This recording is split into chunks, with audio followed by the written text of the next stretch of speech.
Right, so shall we start? Good afternoon, everyone. Today we have with us two MR stars, Deepak Bisht and Anjali Yadav. Both of them have cracked their SSBs and want to join the academies. And Deepak Bisht is an old MR student of 2021 vintage, and after that he has cracked SSB 3 times. So all three for different services: one for Coast Guard, other for Air Force, and third for Army.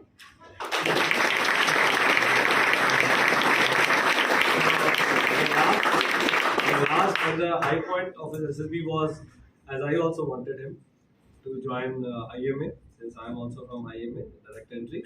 So he cracked his SSB for IMA on 28th February, for IMA 155 from Bangalore. Yes, 70 SSB. And we have with us Anjali Yadav from 44 batch.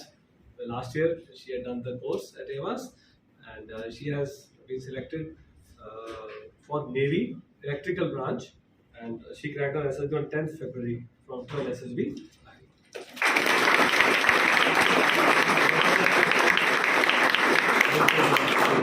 With lots of sweets for you guys, right? These sweets of success, and it's a load on you, right? That you have to carry till the time you get selected and come and remove your load. So they'll come to remove their load. Okay, so now you're mentally free to join the academy, having given back the load to him. So let me first present to them now Deepak, since he's cracked the SSB 3 times, so he's entitled 3 times. So I'll be gifting him 3 times.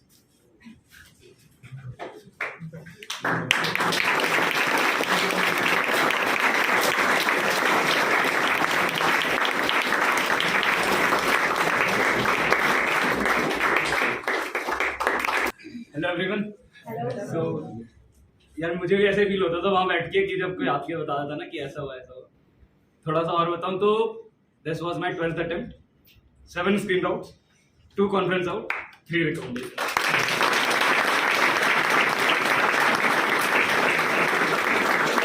अब इन screen outs में back to back screen out से 4, पहले 3 screen out back to back, then conference out, फिर 4 screen out back to back, different entries, then again conference out, then 3 recommendations. So basically my main point is जो अंजलि ने बताया voice modulation examples दे रहा हूँ। जैसे not only this he also did, not only this but also, तो ये words जो है ये कुछ fillers हैं जिनको आप use कर सकते हो। जब हम बोलते हैं ना कि not only this, तो एक हम लोग focus दे रहे हैं अपने sentence के ऊपर।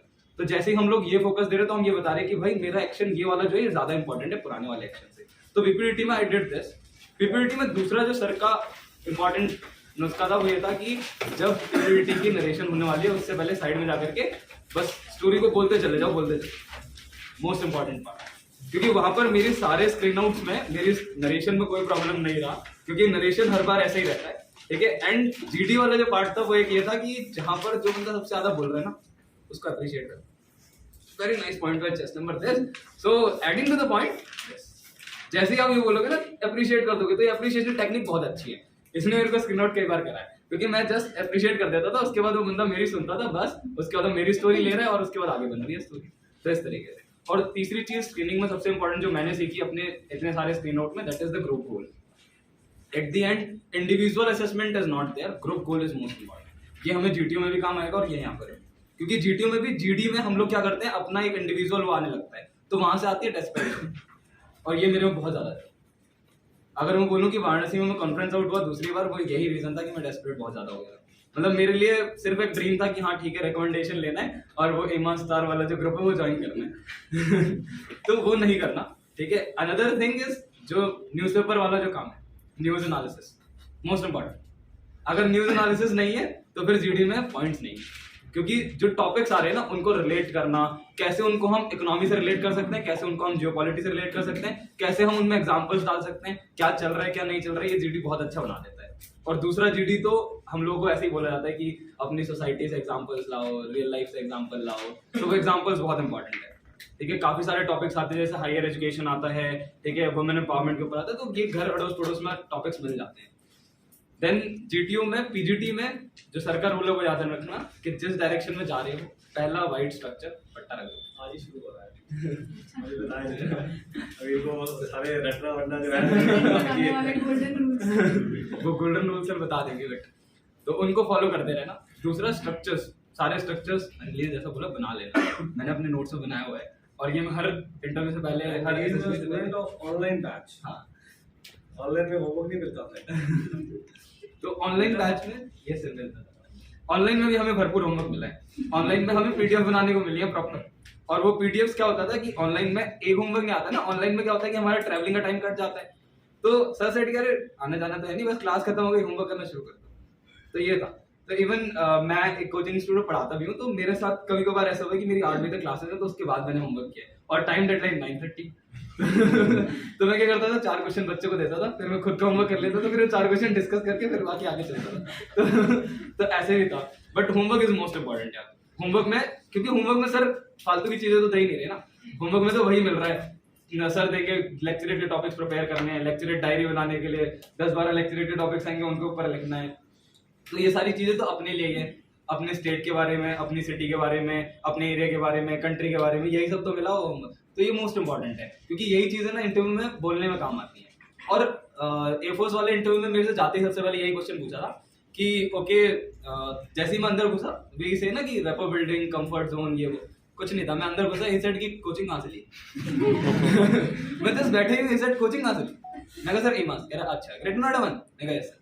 उसने मेरे को 4 कोचिंग के नाम गिना है, कहते कि बताओ ये 4 और हैं दिल्ली में, तुमने सिर्फ ग्रेट नोएडा क्यों लिया, एमास क्यों लिया?